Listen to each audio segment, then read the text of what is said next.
Hello students, मैं doctor सुमन आपका physics study में स्वागत करती हूँ। तो आज हम हमारी स्टैटिस्टिकल मैकेनिक्स की सीरीज जो हमने शुरू की हुई है उसको आगे बढ़ाते हुए एक टॉपिक स्टार्ट करते हैं, दैट इज इंसेंबल। ठीक है, ये इंसेंबल क्या है? हमारा मोस्ट इंपॉर्टेंट टॉपिक है स्टैटिस्टिकल मैकेनिक्स का। इंपॉर्टेंट नहीं, मोस्ट इंपॉर्टेंट। ठीक है, CSIR नेट के सी सेक्शंस में 1 और 2 क्वेश्चन तो इसको आपको मिलेंगे ही मिलेंगे इंसेंबल के टॉपिक से। ठीक है, इसलिए हम इसको क्या है, heart of the statistical mechanics भी बोलते हैं। ठीक है, हार्ट ऑफ स्टैटिस्टिकल मैकेनिक्स। ठीक है, तो जो इंसेंबल्स होते हैं वो हमारे जो मेनली होते हैं 3 तरह के होते हैं, micro canonical, canonical and grand canonical. ठीक है, इंसेंबल होते हैं वो उसको क्या करते हैं, हम 3 तरह से करेक्टराइज करते हैं, micro canonical, canonical and grand canonical. ठीक है, तो सबसे पहले तो हम डिफाइन करते हैं कि हमारा इंसेंबल है क्या, किसको बोलते हैं हम इंसेंबल। ठीक है, तो इंसेंबल है हमारा क्या, इंसेंबल को हम कैसे डिफाइन करेंगे? Collection of large number of macroscopic identical but microscopically, देखो यहां से टर्निंग है स्टेटमेंट में, माइक्रोस्कोपिकली इंडिपेंडेंट सिस्टम। अब आप ध्यान से देखिए इस डेफिनेशन को, अगर आप ये डेफिनेशन समझ गए तो आप सब कुछ समझ गए। ठीक है, collection of collection of large number of macroscopic identical but microscopically independent system। क्या होगा? सबसे पहले तो नंबर ऑफ सिस्टम का हमने क्या लेना है कि कलेक्शन लेना है। ठीक है, और इसमें जो ये सिस्टम्स होंगे ना, ये सिस्टम क्या होंगे? देखो, मैक्रोस्कोपिकली तो ये क्या होंगे, आइडेंटिकल होंगे। ठीक है, एक तरह के होंगे, लेकिन माइक्रोस्कोपिकली ये क्या होंगे, इंडिपेंडेंट, या फिर हम ये बोल सकते हैं कि डिफर होंगे एक दूसरे से। ठीक है, अब मैं इसका एक सिंपल सा एग्जाम्पल लेती हूँ ताकि आपको एक अच्छे से समझ आ जाए। एग्जाम्पल इसका क्या है, देखो ये जो सिस्टम है ना, इस सिस्टम को क्या है, मैंने एक बार स्टूडेंट से इसको कोरिलेट कर दिया कि कोई भी स्टूडेंट्स, आपके नंबर ऑफ स्टूडेंट्स हैं। ठीक है, वो स्टूडेंट्स क्या है आपके, किसी भी कोई भी कोचिंग इंस्टीट्यूट है या कोई भी कॉलेज है या स्कूल है, उसके किसी भी हॉल रूम में बैठे हैं। ठीक है, तो सपोज कर लिया कि हमारे 50 स्टूडेंट्स हैं। ठीक है, टोटल क्या है हमारे 50 स्टूडेंट्स। ठीक है, अब इन 50 स्टूडेंट्स में से हमने कैरेक्टराइज किया कि इन 50 में से कितने स्टूडेंट्स कौन से डिसिप्लिन के हैं। ठीक है, तो हमने देखा कि ये डिसिप्लिन है, ये क्या है, these students are preparing for CSIR net, these student are preparing for gate exam, these students are preparing for IIT jam. ठीक है, इस तरह से मान लो कि ये स्टूडेंट है वो CSIR केमिस्ट्री की तैयारी कर रहे हैं, इसी तरह ये वाले जो स्टूडेंट है मैथमेटिक्स के हैं, ये वाले स्टूडेंट है बायो के हैं। ठीक है, तो हमारे लिए क्या है, मैक्रोस्कोपिक पैरामीटर इसमें क्या है, मैक्रोस्कोपिकली हम इनको कैसे आइडेंटिफाई किया कि मैक्रोस्कोपिकली ये क्या है, all these are students.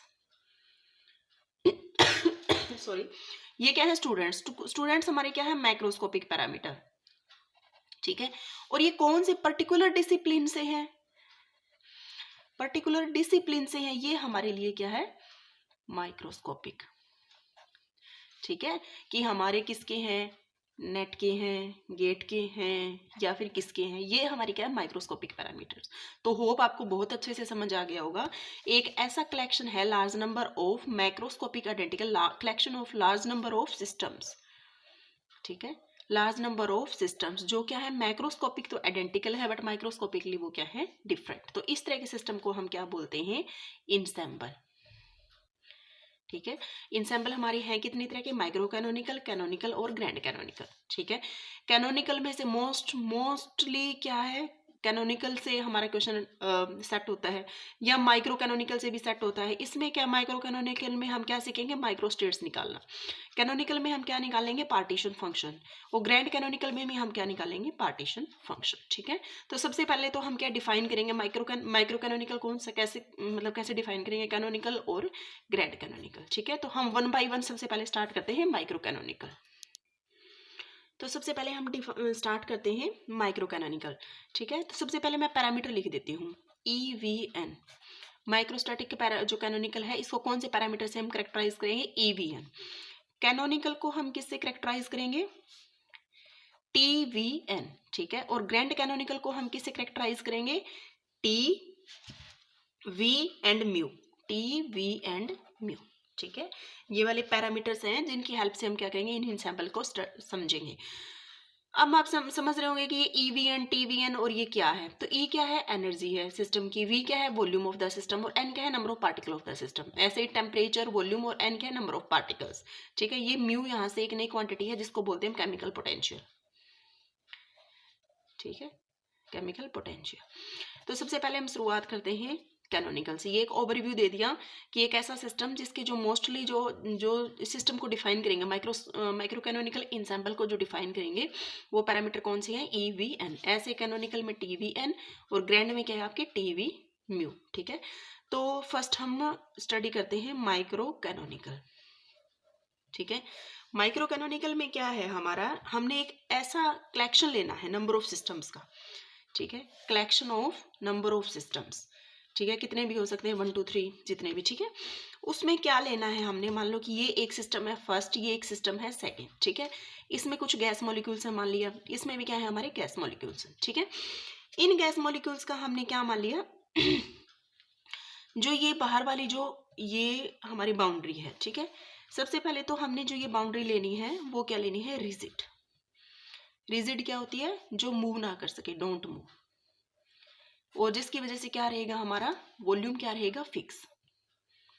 Volume क्या रहेगा हमारा, फिक्स। ठीक है, देखो ऐसी कोई टाइट मतलब ये बाउंड्रीज ले लें, जैसे हमने कोई भी ऐसा सिस्टम लिया जिसको हम प्रेस करने पे वो कंप्रेस ना हो। ठीक है, जैसे एक बैलून ले लिया, बैलून में गैस मॉलिक्यूल्स है, तो जैसे ही हम बैलून को प्रेस करेंगे तो वो रिजिड थोड़ी ना रहेंगे, उसमें जो पार्टिकल्स है उनके बीच में स्पेस कम हो जाएगा तो वो कंप्रेस हो जाएगा। लेकिन हमने क्या लेनी है, रिजिड बॉल्स लेनी है। जैसे जो हमारी दीवार होती है, क्या उसको हम कंप्रेस कर सकते हैं, नहीं कर सकते। ठीक है, या फिर कैसा कंटेनर ले लिया, जैसे स्टील का कोई भी बर्तन ले लिया, उसमें गैस डाल दी, तो हम उसको भी कंप्रेस नहीं कर सकते। तो सबसे पहले जो बाउंड्री होगी वो क्या होनी चाहिए, रिजिड होनी चाहिए सिस्टम की। सेकंड क्या है हमारी, जो ये वॉल है, ठीक है, ये जो वॉल है ये क्या होनी चाहिए हमारी, नॉन कंडक्टिंग। इसका क्या मतलब है कि ना तो ये हीट को छोड़े, ठीक है, और ना ये बाहर से हीट को ले। ठीक है, तो पार्टिकल के पास जितनी एनर्जी है उतनी ही एनर्जी रहेगी। ठीक है, अगर ये बाहर से हीट ले लेंगे तो क्या हो जाएगा, पार्टिकल के पास थर्मल एनर्जी मिल जाएगी तो इनकी एनर्जी बढ़ जाएगी, काइनेटिक एनर्जी बढ़ जाएगी। ठीक है, लेकिन अगर ना ये हीट दे रहे ना ये ले रहे, आइसोलेटेड है, ये नॉन कंडक्टिंग है, मतलब ये जो कंडक्शन क्या होता है, हीट का ट्रांसफर नहीं हो रहा है। ठीक है, तो इसकी वजह से हमारी क्या रहेगी, इसकी वजह से हमारा क्या था, वॉल्यूम फिक्स था, और इसकी वजह से हमारी क्या रहेगी, एनर्जी फिक्स। ठीक है, थर्ड जो हमारा जो पैरामीटर लेना है वो क्या लेना है हमने, और जो तीसरा है हमने क्या करना है, नंबर ऑफ पार्टिकल्स कांस्टेंट रखनी है। ठीक है, इसके लिए हमें जो वॉल लेनी है वो कौन सी लेनी है, इम्प्रीमेबल वॉल। ठीक है, ठीक है, ये वॉल क्या करेगी, मान लो कि ये सिस्टम है, ये सिस्टम की वाली वॉल है। ठीक है, तो ये सिस्टम अगर हम क्या लेंगे, ये वॉल जो अगर हम इम्प्रीमेबल लेंगे तो ये क्या होंगे, इसके ये जो नंबर ऑफ मॉलिक्यूल्स के ट्रांसफरेंस को ये रोकेगी।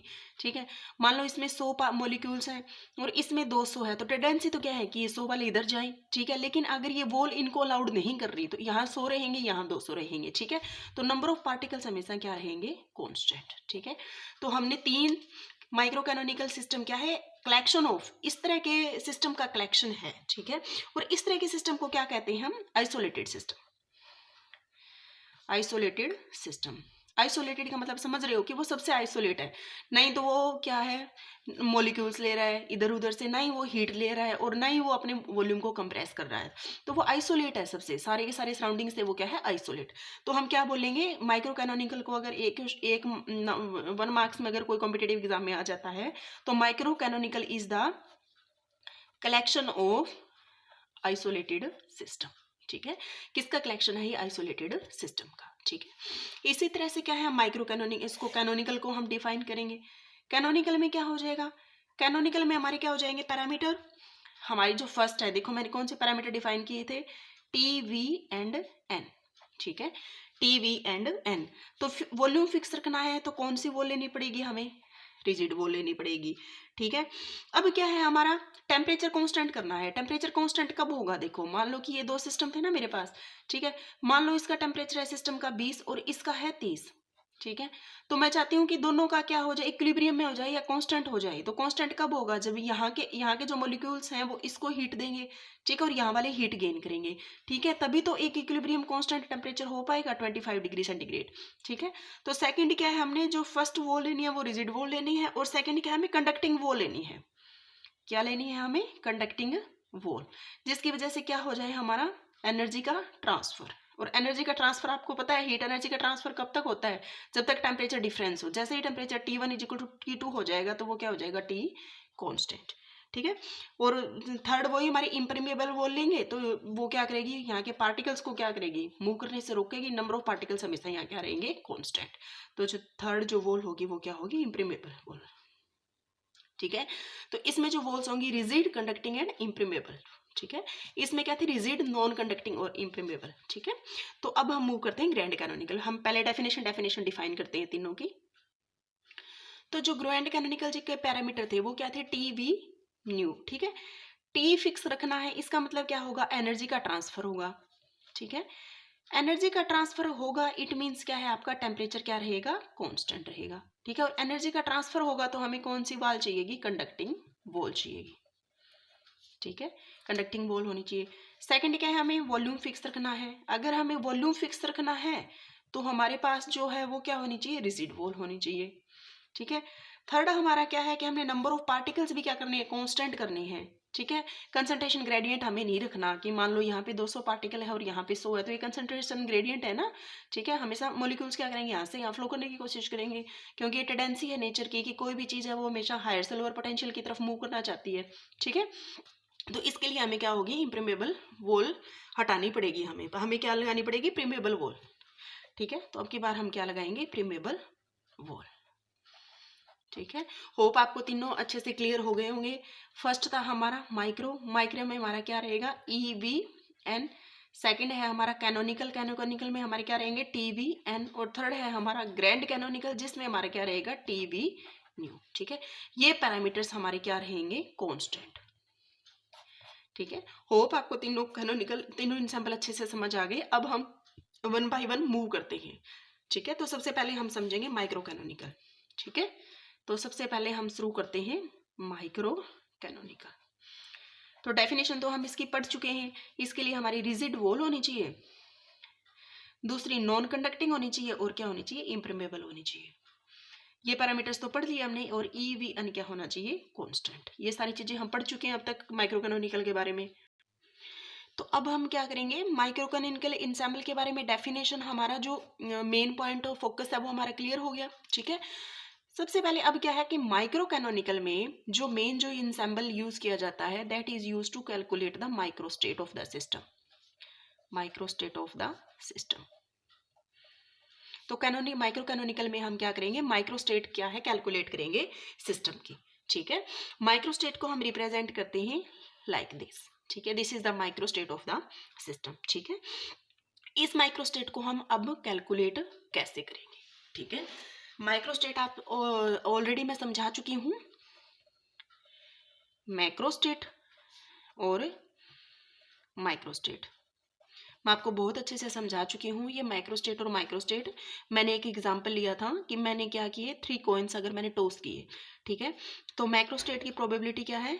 0-3। ठीक है। 1-3, 1-2, ठीक है, 2-1 और 3-0। माइक्रोस्टेट तो हमारी ये पॉसिबल हो सकती है। ठीक है। लेकिन इसमें क्या है? इसमें माइक्रोस्टेट की क्या पॉसिबिलिटी हो सकती है? माइक्रो की क्या पॉसिबिलिटी हो सकती है? 0-3 मतलब क्या है? किसी पे कुछ ना आए और इस पे क्या आ जाए? तीनों पे क्या आ जाए? हेड आ जाए। ठीक है। अब क्या है? 1-2 मतलब एक पे हेड आ जाए और दो पे क्या आ जाए? टेल आ जाए। ठीक है। और सेकंड पॉसिबिलिटीज क्या है हमारी? 0-3 वाले में हम मान लेते हैं कि हेड एक पर भी ना आए, तीनों पे क्या आ जाए? हमारा टेल आ जाए। ठीक है। और 3-0 में है तीनों पे क्या आ जाए? हेड आ जाए और टेल किसी पर भी ना आए। ठीक है। अब जो हमारी 2-1 वाली है, 1-2 वाली में है, 1-2 वाली में क्या हो सकता है? इस पे हेड आ जाए, दो पे टेल आ जाए। ठीक है। दूसरे में क्या है? इस पे अगर टेल आ गया तो एक पे टेल आ जाए, एक पर हेड आ जाए। तीसरी पॉसिबिलिटी क्या है? अगर इस पे टेल आ गया तो इस पे हेड आ जाए, इस पे टेल आ जाए। ठीक है। अब 2-1 वाली जो पॉसिबिलिटीज है, 2-1 वाली में क्या है? दो पे एच आ जाए, एक पे टी आ जाए। ठीक है। इसमें क्या है? दो पे टी आ जाए, एक पे एच आ जाए, एक पे टी आ जाए, एच आ जाए और तीसरे पे टी आ जाए। ठीक है। तो इस तरह से क्या है? देखो 0-3 वाले में माइक्रोस्टेट कितनी थी हमारी? 1। माइक्रोस्टेट भी हमारी कितनी है? 1। इसमें हमारी माइक्रोस्टेट कितनी है? 1। लेकिन माइक्रोस्टेट कितनी है? 3। इसी तरह क्या इसमें भी हमारी माइक्रोस्टेट कितनी है? 1 और ये माइक्रोस्टेट कितनी है? 3। ठीक है, ये हमारी माइक्रोस्टेट भी 1 है और ये माइक्रोस्टेट भी हमारी 1 है। तो अगर हमने 3 कॉइन्स को टॉस किया, अगर हमने 3 कॉइन को टॉस किया तो हमारे पास क्या हुआ, प्रोबेबिलिटी जो जो हमारे पास मैक्रोस्टेट आई, मैक्रोस्टेट तो हमारे पास आई सिर्फ 4, लेकिन जो माइक्रोस्टेट आई वो हमारे पास कितनी आई, माइक्रोस्टेट हमारे पास कितनी आ गई, 8। ठीक है, माइक्रोस्टेट तो है हमारे पास कितनी, 4, लेकिन माइक्रोस्टेट कितनी है हमारी, 8। मतलब क्या है, एटॉमिक, अगर हम स्टैटिस्टिकल मैकेनिक्स में माइक्रोस्टेट की बात करें तो वो क्या है, एटॉमिक और मोलिकुलर लेवल की बात करती है। ठीक है, मतलब क्या है, इंडिविजुअल आइटम से डील करती है स्टैटिस्टिकल मैकेनिक्स। तो माइक्रोस्टेट भी हमारी क्या है कि बिल्कुल उसके सिस्टम को एक लार्ज स्केल पे ना देखे, ये किसका माइक्रो स्केल, मतलब स्मॉल स्केल पे भी ट्रीट करती है। ठीक है, कि जैसे 1 2 है तो इसमें भी फर्दर उसको इंटरेस्टेड है ये जानने के लिए कि ये 1 है, क्या ये पहले पे हेड आया है, क्या ये दूसरे पे टेल आया है, अगर दूसरे पे टेल आया है तो पहले पे टेल आया है तो दूसरे और तीसरे पे क्या आया है, ऐसे ही अगर पहले पे टेल आया है तो अगर दूसरे पे हेड आया तो तीसरे पे क्या आया है। ठीक है, तो माइक्रोस्कोप माइक्रोस्टेट क्या है, नॉट इंटरेस्टेड, लेकिन क्या है, माइक्रोस्टेट क्या है, इंटरेस्टेड है। माइक्रोस्कोपिक लेवल, स्मॉल स्केल पे भी इसको क्या है, सारी इन्फॉर्मेशन पता होनी चाहिए। ठीक है, तो इस तरह से क्या है कि ये चीजें तो थी, जब क्या है हमारा जो सिस्टम है वो क्या है, इनडिस्टिंग्विशेबल है, सॉरी डिस्टिंग्विशेबल है। ठीक है, कॉइन है ना हमारे कॉइन, तो कॉइन को हम डिस्टिंग्विश कर सकते हैं, मान लो कि एक 1 का कॉइन है, एक 2 का है, एक 3 का है। ठीक है, और लार्ज स्केल पे है। ठीक है, लार्ज है और क्या है हमारा, डिस्टिंग्विशेबल है। लेकिन यही चीज क्या है, हमारी बहुत लार्ज नंबर ऑफ पार्टिकल हो, लेकिन अगर इनडिस्टिंग्विशेबल हो, ठीक है, तो हम कैसे माइक्रोस्टेट निकालेंगे, और डिस्टिंग्विशेबल हो तो हम कैसे माइक्रोस्टेट निकालेंगे। दोनों केस में हम माइक्रोस्टेट निकालना सीखेंगे। ठीक है, जिस तरह से हमारे क्लासिकल पार्टिकल हैं और एक हमारे क्वांटम पार्टिकल हैं। ठीक है, तो क्लासिकल पार्टिकल हम क्या मान के चलते हैं, क्लासिकल पार्टिकल हम ये मान के चलते हैं कि ये हमारे क्या है, डिस्टिंग्विशेबल है। लेकिन जो क्वांटम पार्टिकल है उसको हम क्या मान के चलते हैं कि ये क्या है, इनडिस्टिंग्विशेबल है। ठीक है, और इन इनडिस्टिंग्विशेबल में भी हम फर्दर दो तरह की कैटेगराइज करते हैं। एक हमारे क्या होते हैं, बोस-आइंस्टीन को जो फॉलो करते हैं, जिसको हम बोसोन बोलते हैं। ठीक है, और दूसरे कौन से होते हैं हमारे, दूसरे होते हैं हमारे कौन से, दूसरे होते हैं हमारे एफडी स्टैटिस्टिक्स को जो फॉलो करते हैं, और जिसको हम क्या बोलते हैं, फर्मी आयोन्स बोलते हैं। ठीक है, तो क्वांटम में भी हमारे क्या होते हैं, दो तरह के पार्टिकल्स होते हैं, इनडिस्टिंग्विशेबल, बोसोन्स को फॉलो करते हैं और क्या करते हैं, फर्मी आयोन्स को फॉलो करते हैं। ठीक है, तो इन केस में भी हम, इसके केस में भी माइक्रोस्टेट निकालना सीखेंगे। ठीक है, और हम क्या करेंगे, इनडिस्टिंग्विशेबल के केस में, इसमें भी क्या करेंगे, हम माइक्रोस्टेट निकालना सीखेंगे। ठीक है, तो सबसे पहले तो हम देखते हैं कि अगर if spin of the particle S is known, अगर spin of the particle is known है तो हमारी जो माइक्रोस्टेट होगी वो एक फॉर्मूले से गिवन है 2s+1, ये क्या होगी, हमारी टोटल नंबर ऑफ माइक्रोस्टेट। ठीक है, ये क्या है, ये है हमारी माइक्रोस्टेट या टोटल पॉसिबल माइक्रोस्टेट है, ये total possible microstate for one particle, for one particle. ठीक है, अगर यही क्या है हमारे कि n पार्टिकल्स हों, ठीक है, अगर हमारे n पार्टिकल्स हो जाएंगे तो यही हमारी जो माइक्रोस्टेट है वो क्या हो जाएगी, 2s+1 की पावर n। ठीक है, सपोज करो कि अब मेरे पास क्या है, कोई भी n पार्टिकल्स है, n पार्टिकल है जिसकी स्पिन मुझे गिवन है हाफ, तो मुझसे पूछ लिया जाए या आपसे पूछ लिया जाए कि इसके नंबर ऑफ माइक्रोस्टेट क्या होगी, तो हमें फॉर्मूला पता है, Sai is equal to 2 half plus 1 की पावर n, तो ये क्या होगी, 2 की पावर n, ये क्या होगी हमारी नंबर ऑफ माइक्रोस्टेट। ठीक है, तो इस तरह से हम क्या करते हैं, माइक्रोस्टेट निकालते हैं अगर हमें क्या हो, spin of the particle is given. तो अब हम जो माइक्रोस्टेट निकालना सीखेंगे, अब हम जो माइक्रोस्टेट्स निकालना सीखेंगे वो किसके लिए निकालना सीखेंगे, वो हम 1D सिस्टम के लिए, 2D सिस्टम के लिए और 3D सिस्टम, इन तीनों के लिए निकालना सीखेंगे। ठीक है, तो इन 1 डायमेंशनल, 2 डायमेंशनल और 3 डायमेंशनल को समझने से पहले एक मोस्ट इंपॉर्टेंट टर्म है स्टैटिस्टिकल मैकेनिक्स में, that is phase space. Phase space बहुत इंपॉर्टेंट या मैंडेटरी है आपके लिए समझना, क्योंकि आगे जो भी माइक्रोस्टेट निकालोगे 1D 2D और 3D में, उसमें सारा का सारा फेज स्पेस का ही रोल है। अगर आपको फेज स्पेस नहीं पता क्या है तो आप वो गिवन जो प्रॉब्लम्स है वो आप नहीं सोल्व कर पाओगे। ठीक है, तो फेज स्पेस होता क्या है? फेज स्पेस है, it is the imaginary space, it is the imaginary space of six independent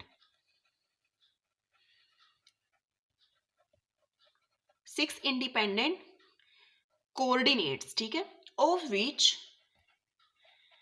3 hours of momentum और 3 hours of position coordinates, ठीक है। तो सबसे पहले क्या है, फेज स्पेस क्या है, एक हम इमेजिनरी स्पेस लेते हैं, ठीक है। इमेजिनरी स्पेस किस किस के बीच में होता है? वो एक तो होता है पोजीशन क्यू के बीच में और दूसरा होता है मोमेंटम के बीच में। तो सबसे पहले तो क्या ये एक इमेजिनरी स्पेस है, हमने सिर्फ इमेजिन किया हुआ है, ठीक है। इमेजिन किया हुआ है कि मान लो कि एक ये कोई भी पार्टिकल है यहाँ पे, ठीक है। तो इस फेज स्पेस के अंदर जो ये एक पॉइंट है, ये state of the system represent करता है, स्टेट ऑफ द सिस्टम, ठीक है, ऑफ वन पार्टिकल। मतलब क्या है, यहाँ पे जो एक्स एक्सिस पे जो आएगा वो क्या है, उसके एक्स वाई जेड कोऑर्डिनेट्स को रिप्रेजेंट करता है, और जो वाई एक्सिस पे आएगा वो उसके मोमेंटम के कोऑर्डिनेट्स को रिप्रेजेंट करता है, P x P Y P Z, ठीक है।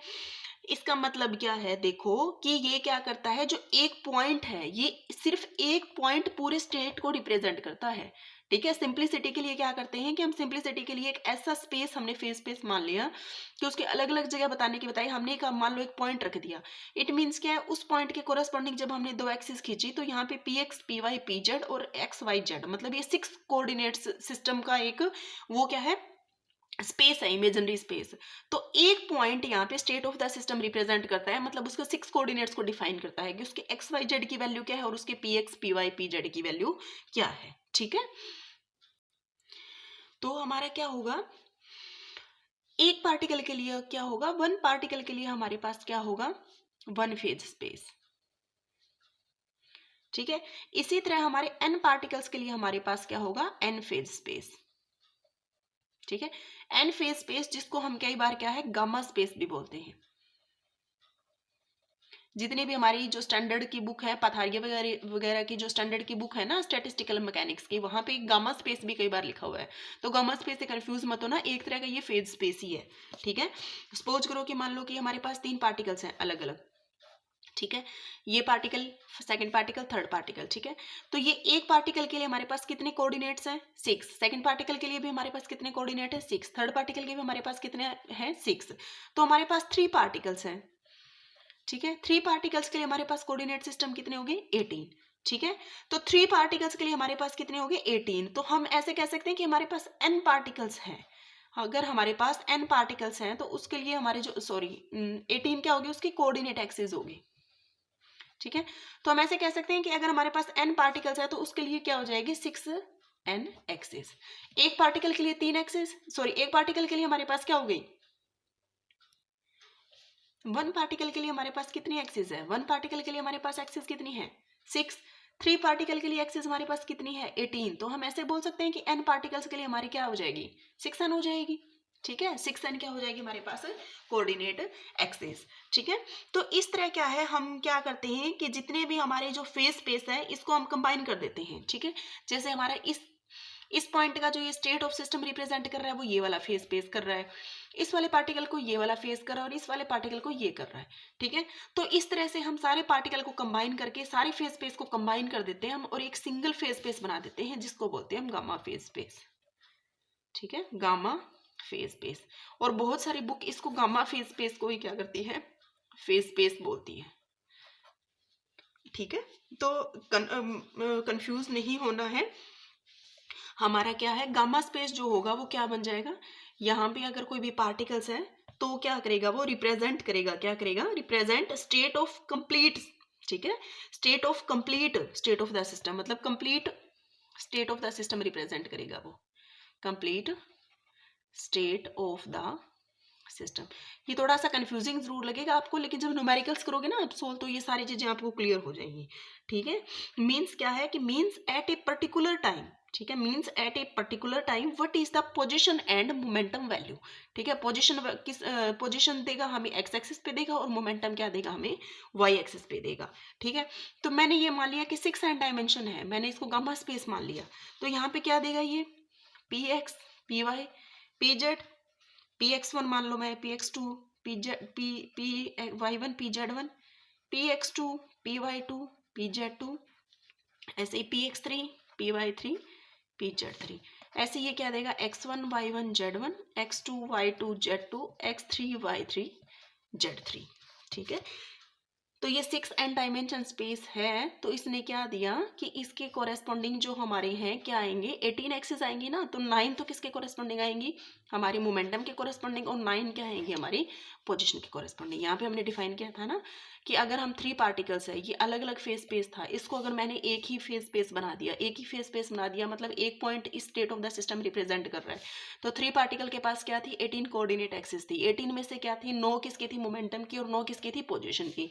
तो इस वाले ग्राफ में क्या है, ये वाले जो स्टेट रिप्रेजेंट कर रहा है, इसमें क्या है, 9 तो किसके हैं, मोमेंटम के कोऑर्डिनेट, और 9 ही आपके क्या है, पोजीशन के कोऑर्डिनेट्स। ठीक है, तो इसको क्या बोलते हैं हम, गामा स्पेस, या फिर गामा फेज स्पेस, या सिंपल भाषा में आप क्या बोल सकते हो इसको, फेज स्पेस। ठीक है, अब हम निकालना सीखेंगे माइक्रोस्टेट के लिए। माइक्रोस्टेट निकालेंगे हम किसके केस में, माइक्रोस्टेट्स हम निकालेंगे 1D 2D और 3D with the help of phase space. ठीक है, ये हम निकालना सीखेंगे अभी।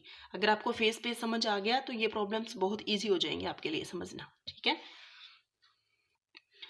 माइक्रोस्टेट निकालने से पहले मैं आपको एक न्यूमेरिकल देती हूँ। ठीक है, आपको ये बताना है कि what is the trajectory of phase space, कि फेज स्पेस के लिए जो हमारी ट्रेजेक्ट्री है वो क्या होगी। कोई भी आपको हैमिल्टोनियन गिवन है, हाफ mv स्क्वायर प्लस में हाफ के एक्स स्क्वायर।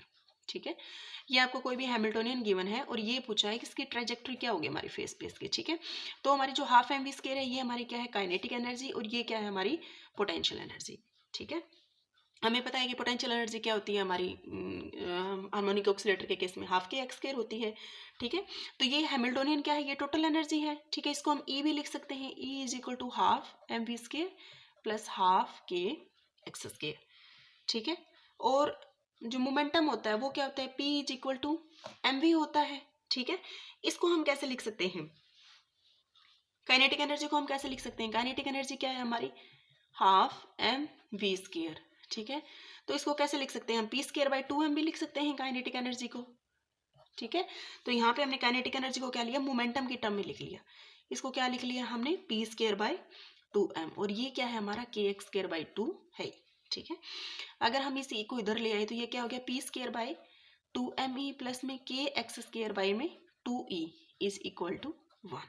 ठीक है, इसको फर्दर कैसे लिख सकते हैं हम, p square divided by 2me plus में x square divided by 2e by K, ऐसे भी लिख सकते हैं हम, दैट इज इक्वल टू 1। ठीक है, और इसको फर्दर कैसे लिख सकते हैं हम, p square divided by under root 2me का स्क्वायर प्लस में x square divided by 2e by k का स्क्वायर, ये भी लिख सकते हैं। ठीक है, इज इक्वल टू 1। तो अब ये इक्वेशन देखो किसी के साथ रिजेंबल करती है। ठीक है, किसके साथ रिजेंबल कर रही है, ये एक्स स्क्वायर बाई में ए स्क्वायर प्लस में y square by b square is equal to 1। और ये आपको कुछ कुछ अगर याद आया तो किसकी इक्वेशन है ये, किसकी इक्वेशन है ये, इक्वेशन ऑफ इलिप्स। किसकी है ये, इक्वेशन ऑफ इलिप्स। ठीक है, तो यहां से जो फेज स्पेस बनेगा, सबसे पहले तो जो फेज स्पेस है आपका वो किस किस के बीच में बनेगा, जो फेज स्पेस बनेगा किसके बीच में होता है आपका, किसके बीच में होता है, पोजीशन कोऑर्डिनेट और मोमेंटम कोऑर्डिनेट। तो इसके बीच में जो फेज स्पेस बनेगा वो किसके शेप में बनेगा, इलिप्स की शेप में। ठीक है, तो इस तरह का कोई भी क्वेश्चन आपको गिवन हो सकता है जिसमें कुछ भी एनर्जी दे दे या कुछ भी दे दे और आपसे ये पूछ ले कि ट्रेजेक्ट्री, ये जो फेज स्पेस बनाएगा ना ये किस तरह की ट्रेजेक्ट्री फॉलो करेगा। ठीक है, किस तरह की ये ट्रेजेक्ट्री फॉलो करेगा। ठीक है, तो इसको हम बोलते हैं, मतलब किस तरह से हमने फेज स्पेस की ट्रेजेक्ट्री, या इन फर्दर क्वेश्चन आपको होप कि ये न्यूमेरिकल मैंने इसने दिया ताकि आपको क्या है फेज स्पेस का कंसेप्ट क्लियर हो जाए। ठीक है, तो फेज स्पेस क्या होता है हमारा, कि कौन कौन सी एक्सिस के बीच में होता है, पोजीशन के बीच में और मोमेंटम के बीच में, और इसको बोलते हैं हम फेज स्पेस ट्रेजेक्ट्री। जिस तरह का जो शेप बनती है ना ग्राफ की, जो भी शेप बनेगी मोमेंटम और पोजीशन के बीच में, उसको बोलते हैं फेज स्पेस ट्रेजेक्ट्री। ठीक है, तो अब हम आगे क्या करेंगे, माइक्रोस्टेट निकालेंगे, किसके लिए, 1D के लिए, 2D के लिए और 3D के लिए। पहले 1D के लिए समझेंगे, फिर 2D के लिए और फिर 3D के लिए। ठीक है, तो ये हम कवर करेंगे नेक्स्ट लेक्चर में। ठीक है, होप आपको समझ आ गया होगा। अगर आपको कुछ भी समझ नहीं आया तो आप कमेंट बॉक्स में डाल के अपनी क्वेरीज पूछ सकते हैं, मैं आपकी प्रॉब्लम को डेफिनेटली सॉल्व करूंगी। और फेस पे से रिलेटेड अगर और कोई भी क्वेरीज है तो आप मुझे श्योरली आप मुझे कमेंट करके पूछें, मैं आपकी डेफिनेटली हेल्प करूंगी। या किसी भी तरह की कोई भी प्रॉब्लम है स्टैटिस्टिकल मैकेनिक्स से या किसी भी सब्जेक्ट से, तो आप मुझे डेफिनेटली कमेंट कर सकते हैं, आप मुझे ईमेल कर सकते हैं, मैं आपकी पूरी पूरी हेल्प करने की कोशिश करूंगी। ठीक है, तो लेक्चर को कंटिन्यू देखने के लिए मेरे साथ बने रहें, और अगर आपने मेरे चैनल को सब्सक्राइब नहीं किया तो सब्सक्राइब कर लें, और ताकि आपको नोटिफिकेशन मिलता रहे नेक्स्ट जो भी कमिंग वीडियो है, और आप 1 बाय 1 धीरे धीरे बेसिक के साथ अपने जो भी सब्जेक्ट है, सब्जेक्ट के टॉपिक आप अपने स्ट्रॉन्ग करते रहें। ठीक है, थैंक यू।